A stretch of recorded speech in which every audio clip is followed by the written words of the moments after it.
ఇక్కడ ఎవరైతే ఉన్నారో నేను అడుగుతాను, మీరు క్రీస్తులోకి వచ్చారు కదా, మీరు ఎవరు మూలంగా పుట్టి ఉన్నారు? కొత్తగా జన్మించమని అన్నారు కదా.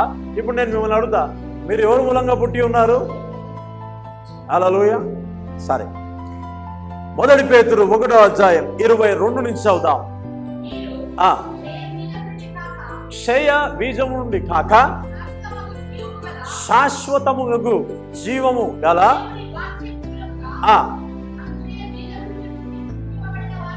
దేవుని మూలంగా పుట్టడం అంటే ఏంటిదంటే దేవుని వాక్యం మూలంగా పుట్టడం.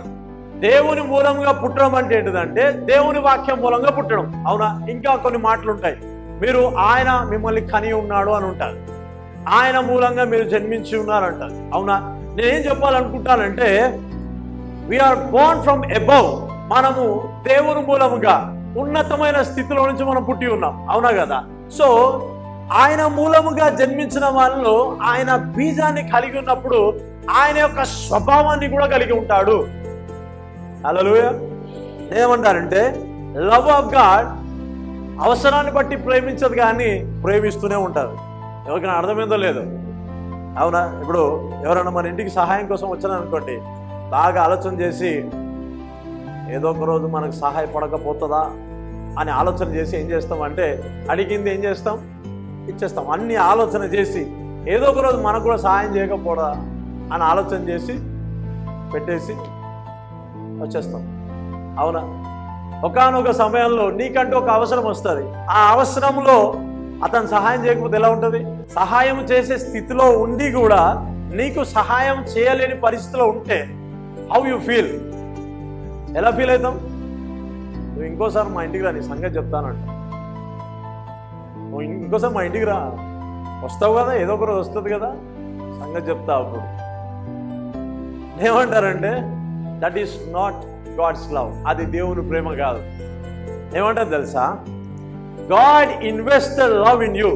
దేవుడు తన ప్రేమనంతా నీలో ఇన్వెస్ట్మెంట్ చేస్తున్నప్పుడు నిన్ను తాను ఎలా కదులుతూ ఉన్నాడో, తాను ఎలా ఇతరులతో ముచ్చడిస్తూ ఉన్నాడో, తాను ఎలా ఇతరులతో మాట్లాడుతూ ఉన్నాడో అదే స్వభావాన్ని మనము కలిగి ఉన్నామని తన వాక్యం వల్ల మనకు తెలియపరుస్తున్నాడు. ఆమేన్.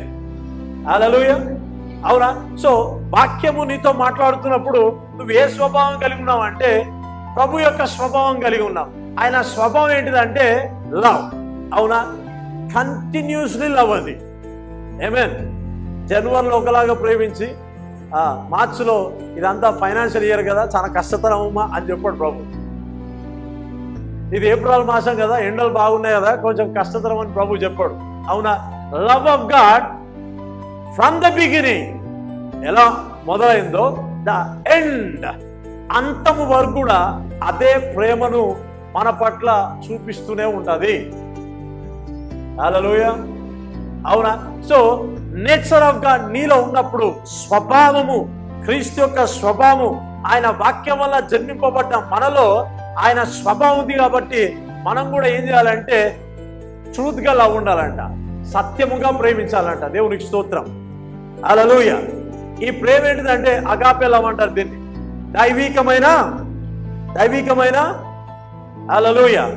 దీని ఏమంటారు తెలుసా? వితౌట్ ఎక్స్పెక్టేషన్, ఏమీ లేకుండా మరలా అతని నుంచి నాకు సహాయం వస్తుంది, మరలా అతని నుంచి నాకేదో ఒక అవసరం వస్తుంది అని అనుకోకుండా, ఎక్స్పెక్ట్ చేయకుండా ప్రేమించేదే దైవికమైన ప్రేమ. హల్లెలూయా. హల్లెలూయా. ఏమో అర్థమవుతుందా? అవునా? సో దేవుని వాక్యం మూలంగా జన్మించి ఉన్నాం కాబట్టి మనము దేవుని మూలంగా జన్మించాం. It's a seed. అంటే కొంచెం లోతుగా మాట్లాడితే ఎలా ఉంటుంది తెలుసా? తన కుమారుణ్ణి మనలో చూసుకుంటా ఉన్నాడు ఆయన. హల్లెలూయా. మళ్ళీ మీకు అర్థం కావాలని చెప్తా ఉన్నా. తన ప్రియ కుమారుణ్ణి ఎవరిలో చూసుకుంటా ఉన్నాడు? గట్టిగా.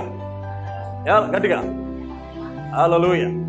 అంటే ఇప్పుడు ఈ భూమి మీద తన ప్రేమను ప్రదర్శించాలంటే ఎవరు ప్రదర్శించాలి? గట్టి చెప్పండి, గట్టిగా. హల్లెలూయా. అవునా కదా? ఈ ఆస్తికి నీ వారసుడు నువ్వే అనంటే ఎట్లా ప్రవర్తిస్తావు? 2 చేతులు ఇట్లా పెట్టి ఇలా అని చెప్పి వాక్ చేస్తూ ఉంటాం. అవునా? సో తన పొలమైన ఈ భూమి మీద గాడ్ ఎక్స్పెక్టింగ్ ఏంటి తెలుసా?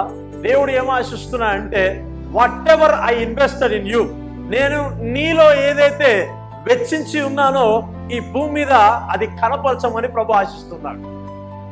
అర్థమైన వాళ్ళు హల్లెలూయా చెప్పాలా?